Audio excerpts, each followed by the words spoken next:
Les notícies sobre la llengua no ens deixen indiferents.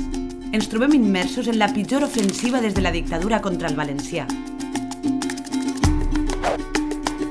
No es respecten els drets dels pares i les mares, ni la democràcia interna de les escoles, i es suprimeixen les unitats en valencià.